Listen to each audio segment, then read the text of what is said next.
All right, good people. So I'm back with you guys. Sorry about that. We had to end the first story time segment a little earlier than originally planned, but we're back on it now. So picking back up from where I left off, part 2, story time.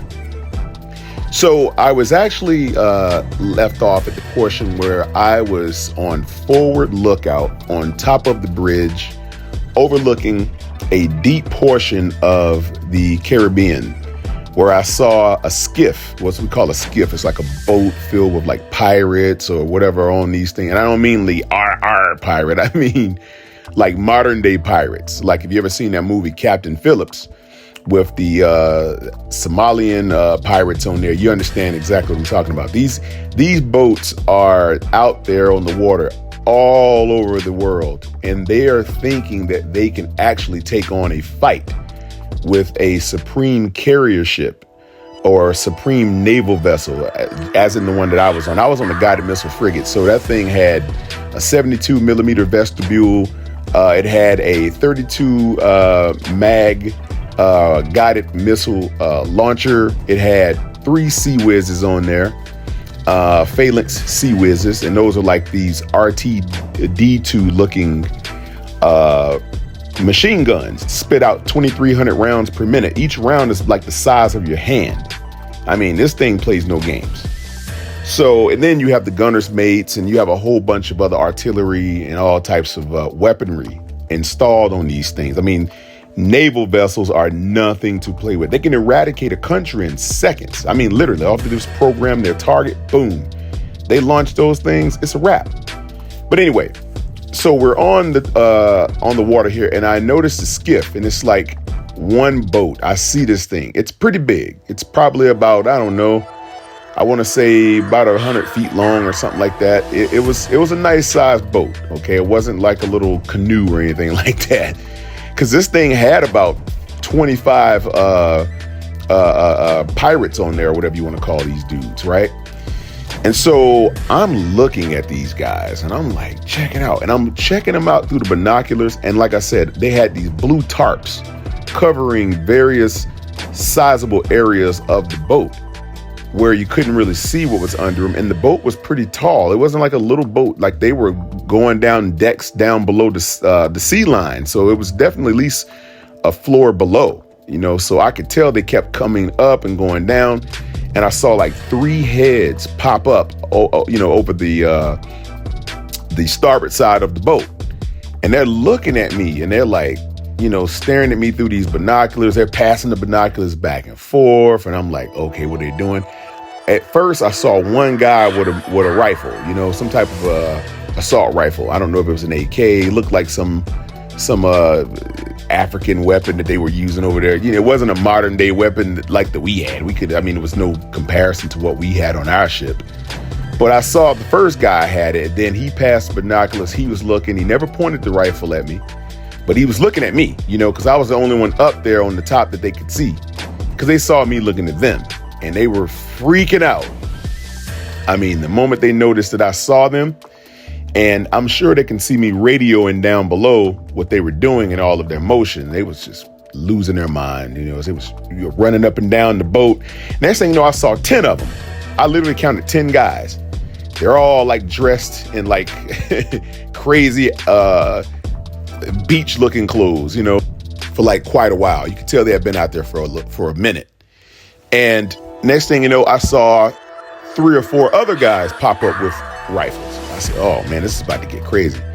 So right when I'm radioing down to the bridge, I'm telling the captain and the XO, I'm like, all right, Captain, they're armed. They're like 4 rifles I'm looking at. It's like now it's like 13 guys that I can see. I counted like 4 or 5 to begin with. Then it were like 10, now they're like 14. And I'm just seeing the heads pop up.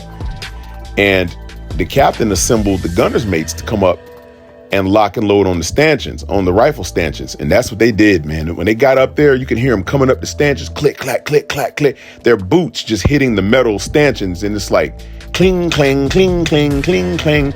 I mean, with speed, and they were flying up those, and they start locking those 50 calibers on there. Click, clack, click, clack. It was like something on like Transformers. When they're transforming, you can hear all the machinery like moving into unison. It was wild, right? So they began to load their weapons, right, for possible attack. And the captain got on the phone. He got on the I want to say he hopped on the radio with GM1, Gunner's Mate 1.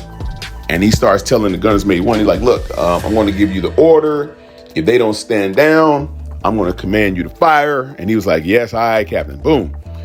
So the captain calls over the loudspeaker. He's like, this is Captain from the USS McNerney. I'm going to need you guys to, acknowledge or whatever have you. Because they were just looking at us. They weren't saying anything. They wouldn't wave the flag. They wouldn't say, hey, we're friendly. They wouldn't answer the radio because he was radioing them from the bridge into their little boat. Because they had a radio. We could tell. We know everything they had on their boat. They didn't know that we knew, but we knew everything they had. They had a radio. They had this. They had that. And we knew everything. We have some very technologically high level equipment on those naval ships. I mean, we can see what kind of radars you use. We can tell the radios you have. We can get a heat scan on how many bodies are on that little boat. So they were just ignoring us. So the captain gave the command, and they were going, I would say they were trying to outrun us. At first they were doing 15 knots, and they saw that we were gaining on them. So they sped up to 40 knots, and they thought they were going to outrun us. But they have no idea that a nuclear-powered naval ship is 10 times as fast as they are, and we can go the distance. We have nuclear power on there in some areas, and in some spots, of course, it's JP5, which is jet fuel that powers that thing.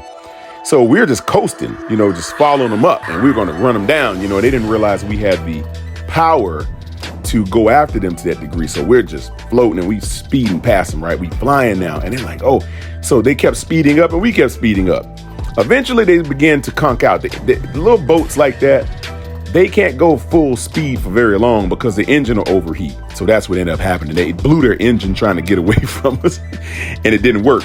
So the captain started fire. He ordered the gunner's mates to fire across the bow into the sea to get them to stop.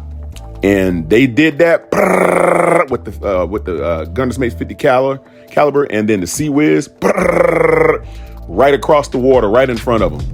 And they, as soon as they saw that, I saw white flags popping up everywhere. They were putting their guns down and waving their hands like, hey, we don't want no smoke. Hey. And so we launched the helo, which is the helicopter, and we sent the SAR swimmer. We sent one of the SEALs and a couple SAR swimmers out there to apprehend them. So we pulled up. We sent a amphibious boat out there, and it had one SEAL and 3 SAR swimmers on there. Had a few Marines, and they went out there and just took over. Just went over and grabbed the boat, apprehended all. It was 18 of them. We brought them back. They handcuffed them, and we uncovered $84 million worth of pure cocaine. I mean, it was the biggest drug bust at that time in that part of the hemisphere. It was wild. But we took those guys to Guantanamo and had them in prison down there for what they were doing. 84 million worth of cocaine. It was ridiculous. It's the largest drug bust in the Southwest hemisphere, and it was from our ship. So that was just one of the stories that I could share with you guys. But we appreciate y'all for liking, listening, and indulging me with your time. I got more stories coming, so if y'all like this, like, share, and subscribe. Share this with everybody. Let us know if you enjoyed the video, but we got more coming. We want you guys to stay positive, stay peaceful. But yeah, so that's the little bit of that. We appreciate y'all again. Thank you for listening. Thank you for coming by. More to come.